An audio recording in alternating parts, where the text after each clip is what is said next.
Every summer for 14 years, the trucks came before dawn. They came in the blue dark hour when the valley still held its coolness and the mockingbirds had not yet started, and they came without ceremony, backing to the gate of a 12-acre property on the eastern edge of Coloma Flats and releasing whatever the cannery had rejected that week into a long mounded windrow along the fence line.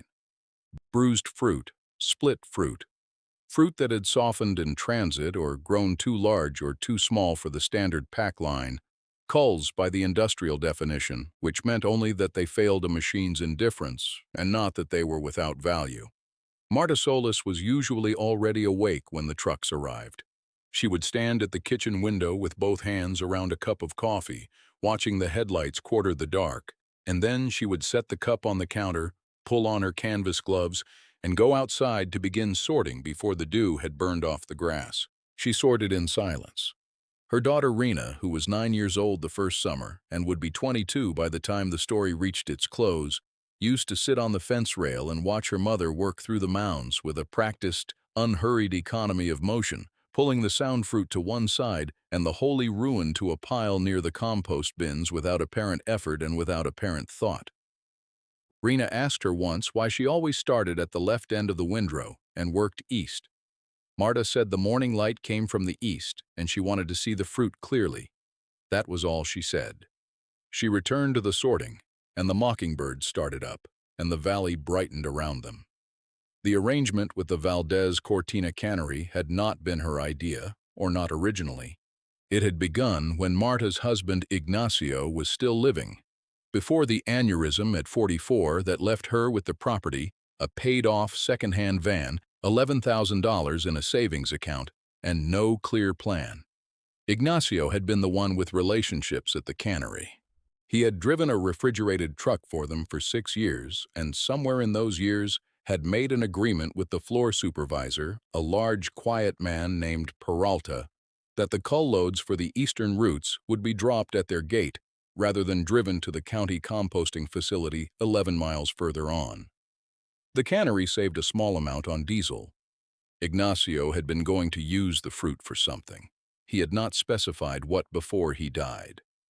When Peralta came to offer his condolences 3 weeks after the funeral and asked with apparent delicacy whether the arrangement should continue or be discontinued, Marta looked at him for a moment and said to continue it. Peralta nodded and left. The trucks came that Friday, and the sorting began, and for the first year Marta composted nearly everything because she did not yet have a system and was still learning the scale of what arrived. What arrived, she had calculated by the third month, was between 8 and 14 tons of fruit per summer, depending on the cannery's intake volume, between 8 and 14 tons. She wrote this in a lined notebook in her careful, small handwriting, along with the dates and the approximate weights and a notation of weather conditions on each delivery day. She had been keeping this notebook since the first summer, and by the time the story ends there would be 14 of them, stacked in a kitchen cabinet next to the window where she had stood watching the trucks in the dark. She had learned to make sauce from her grandmother, a compact, determined woman named Consuelo, who had run a tamale operation out of a rented commercial kitchen in Stockton for 31 years, and who believed, with a calm certainty that admitted no argument, that patience was the only actual skill and that everything else was just patience wearing a different name. Consuelo had died when Marta was 26, leaving her a handwritten recipe binder so stained and corrected and annotated across 3 decades that reading it required a kind of archaeological patience. Margin notes written over margin notes, ingredients adjusted for altitude and for the quality of a given harvest, temperature ranges marked and remarked and occasionally argued with in the same pen that had written them. It was this binder that sat on Marta's kitchen table through the second and third summers, propped open against the pepper grinder, while she worked out what to do with the volume of fruit arriving at her gate. The first real answer she arrived at was this.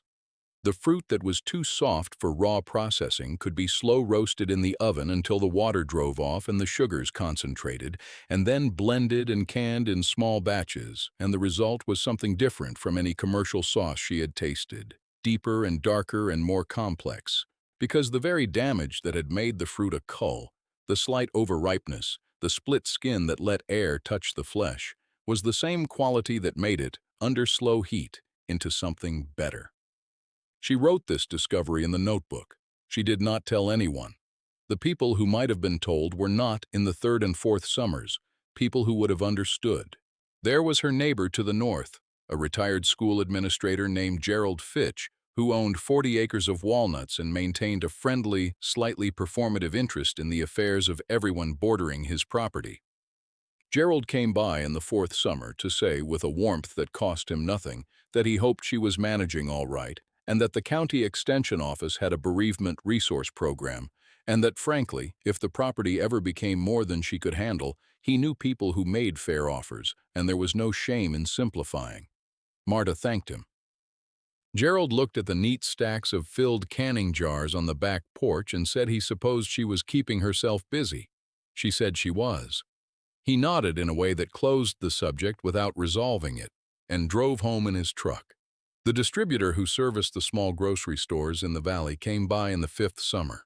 His name was Deaver, and he wore a short-sleeved dress shirt regardless of temperature and carried a clipboard that he held across his body like a shield. He had heard, through the lateral transmission of small community information, that Marta was putting up tomato sauce. He was not unkind. He explained patiently that the artisanal food market in the Central Valley was undersupplied by established brands and oversupplied by small producers, that margins were extremely thin, that without refrigerated distribution and a licensed commercial kitchen and a food safety certification and label compliance and a UPC code, nothing she made could reach retail, and that even with all of those things, the likelihood of a solo producer achieving sustainable revenue was, his clipboard notwithstanding, not promising. He used the word promising. He said he admired the industry. He said that the jars were attractive. He said if she ever wanted a connection to a certified co-packer, he could give her a name. Marta thanked him. He left. She went back inside and wrote a date in the notebook and turned to the next page and wrote, Commercial Kitchen License. Below that she wrote, UPC. Below that she wrote, Label. She did not move quickly on these things because she had no money to move quickly. What she had was time and fruit and her grandmother's binder and a growing, quiet certainty that she was not making sauce. She was making something else, though she did not have a name for it yet. The process had begun to shape itself around a particular discipline that she found not in any business manual, but in a passage in Consuelo's binder, written in the bottom margin of a page about chili ratios in a handwriting that was older and more cramped than the rest, suggesting it had been added late, perhaps near the end. The thing you make with what others throw away will carry their carelessness and your care in every bite, and people will taste both, whether they know what they are tasting or not. She read this several times before she understood it was not a recipe instruction. She read it again once a year, every June, before the first truck came. By the sixth summer, she had saved enough from freelance bookkeeping work to rent time in a certified commercial kitchen in the town of Mira Loma, 40 minutes east. She drove the van there on Tuesday and Thursday mornings, the back loaded with sorted, roasted, blended fruit in sealed 5-gallon buckets, and she worked the kitchen from 7 in the morning until 2 in the afternoon, producing, in those early months, between 60 and 90 jars per session. The kitchen was shared by a tamale operation that worked nights, a bread baker who came in on Saturdays, and a woman named Dolores Buentello who produced a dried chili product she sold at 2 farmers markets, and who was, in that kitchen, the first person to taste Marta's sauce without being asked. Dolores had reached across the work table without ceremony one Thursday morning, unscrewed a jar that was cooling on the rack, and taken a spoon from the drawer near the sink and tasted it. She held the spoon in her mouth for a moment. Then she said, "What do you put in this?" Marta told her. Dolores said, "That is not enough ingredients to explain what this tastes like." Marta said, "Slow heat and damaged fruit." Dolores looked at her and said, "I have a booth at the Riverside Market on Saturdays. Do you want to share it?" Marta said yes. They shook hands across the work table, and that was the entirety of the negotiation. The first market Saturday produced 41 jar sales and 2 orders for case quantities from restaurant buyers who had walked the market on a sourcing visit. Marta drove home with an empty van and 2 business cards and a number in her head that she turned over carefully, the way you turn a new tool in your hands to find its balance, before she allowed herself to write it in the notebook. She wrote it, and then she wrote the date, and then she did not write anything else because there was nothing else to say. She did not expand immediately. The people who might have advised her to expand were offering advice she had not requested. Gerald Fitch, hearing through the walnut orchard gossip that she had done well at a farmer's market, came by to suggest that she look into a small business loan, that expansion required capital, that she should not let the perfect be the enemy of the good. She thanked him. Deaver the distributor reappeared with updated information about co-packing facilities and a revised assessment of the artisanal market that was slightly more optimistic than his previous assessment. She thanked him. A man from the County Economic Development Office sent a letter about a food entrepreneur grant program, and she filled out the application but did not hear back, which she had expected, and which did not change anything. What changed things was the 7th summer, when the cannery changed ownership. The Valdez Cortina family sold the operation in the spring of that year to a regional food processing conglomerate headquartered in Sacramento, and the new management sent a letter to all existing contractual and informal arrangements for review. The letter arrived in March. It was professional and non-hostile, and it said that all non-commercial waste disposal arrangements would be consolidated under a new regional composting contract effective at the start of the summer intake season. In plain terms, the trucks would stop coming. Marta read the letter twice. She set it on the table next to Consuelo's binder. She looked at both of them for a while. Then she drove to the cannery and asked to speak to the new operations manager. The new operations manager was a man named Calloway, perhaps 35 years old, who had a clean desk and a clear manner and who was not unkind. He explained that the regional composting contract represented a significant cost and efficiency gain over the dispersed informal system, and that it was simply not possible to maintain the old arrangement on a case-by-case basis. He said this with the frank confidence of someone explaining arithmetic to a child who has not yet grasped numbers. Marta asked what the per-ton composting cost was under the new contract. He told her. She said she would pay that cost per delivered ton, invoiced monthly, and take all Cull volume from the eastern routes, as she had always done. Calloway looked at her carefully. He said he would have to check with the regional manager. She said she would wait. He went away and came back and said the regional manager had approved it on a trial basis for the current season. Marta said thank you.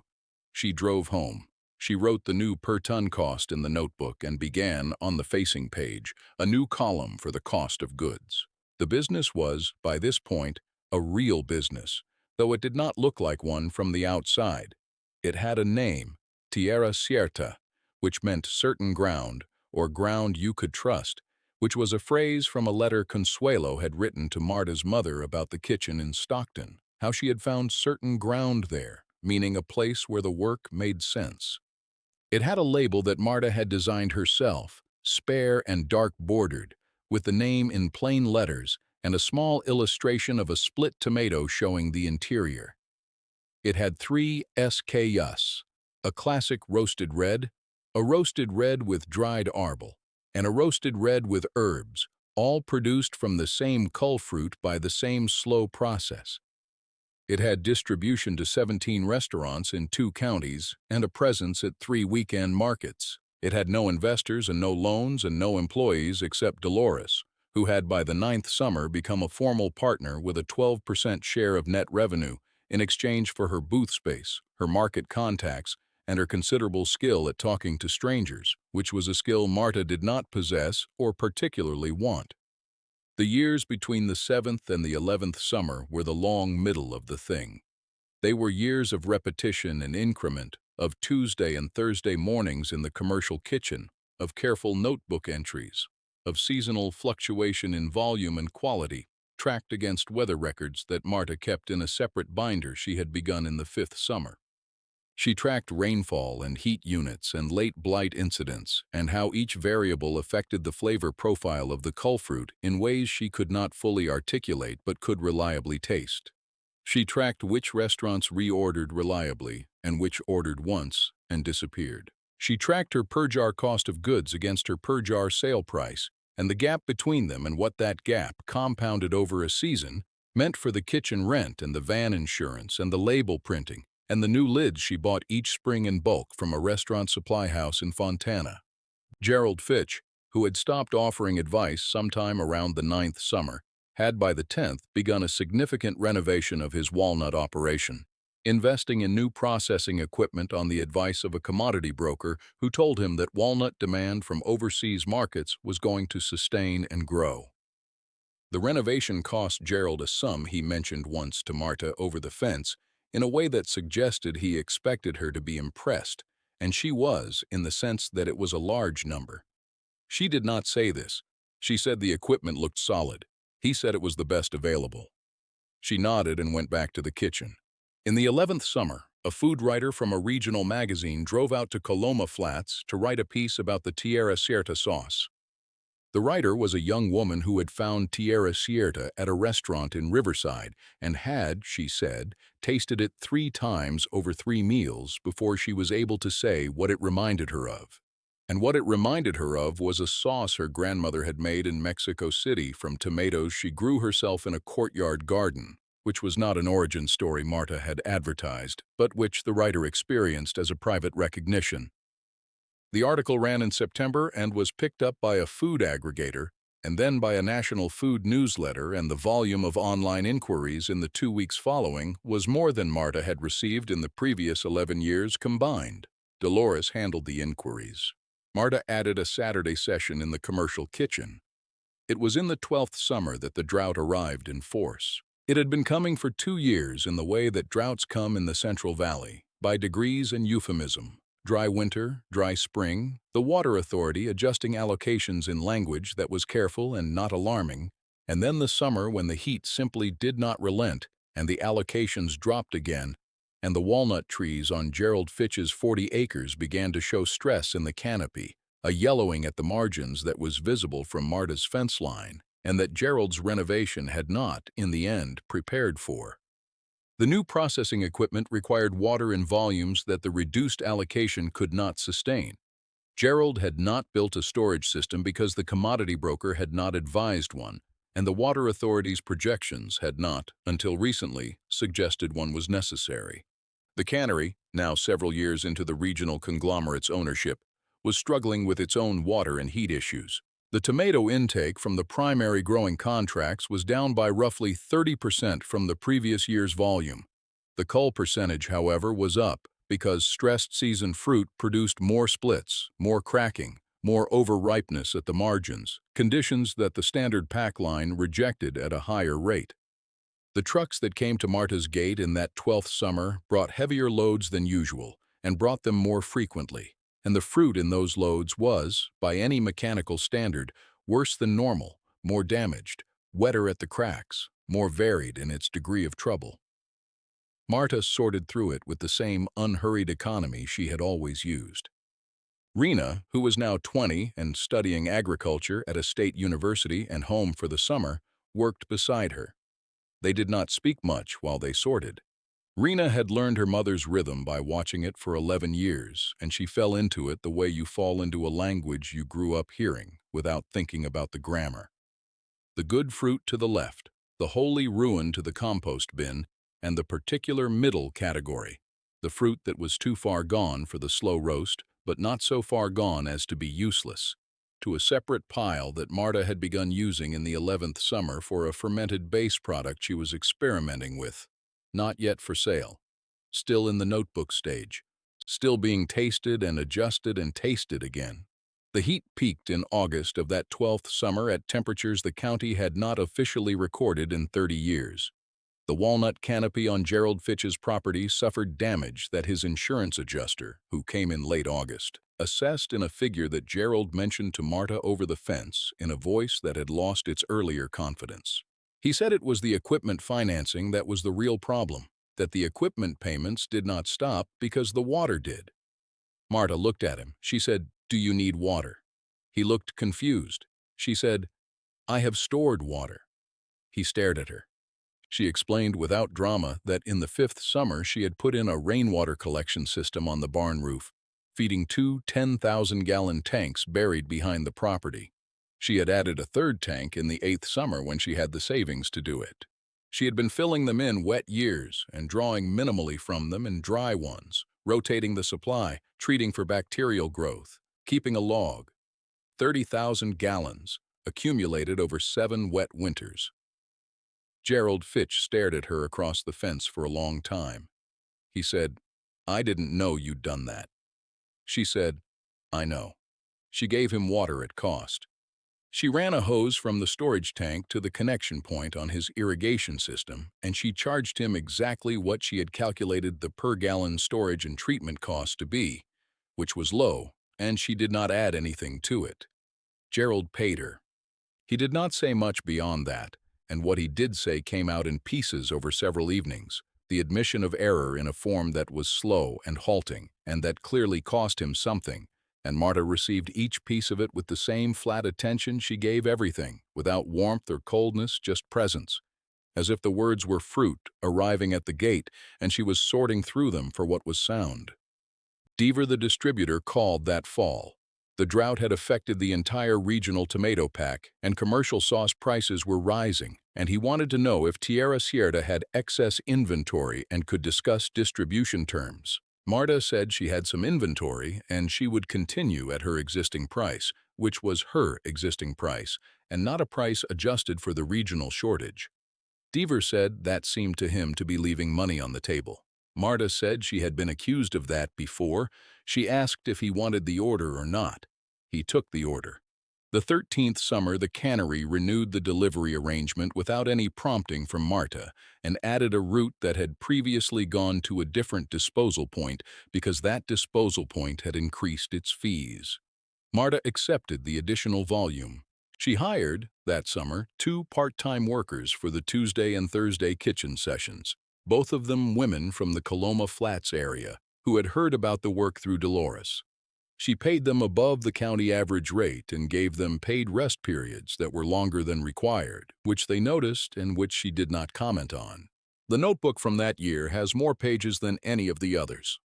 In the 14th summer, the regional food magazine sent a different writer to do a follow-up piece. This one was interested in the economics. He had done some research, and he wanted to understand how a business producing sauce from rejected industrial fruit had reached $280,000 in annual gross revenue in its 14th year of operation. He used the word remarkable several times in his notes. He asked Marta what the key had been. She thought about this. She said, "The fruit was already here." He wrote this down and looked at it and said he thought he needed more than that.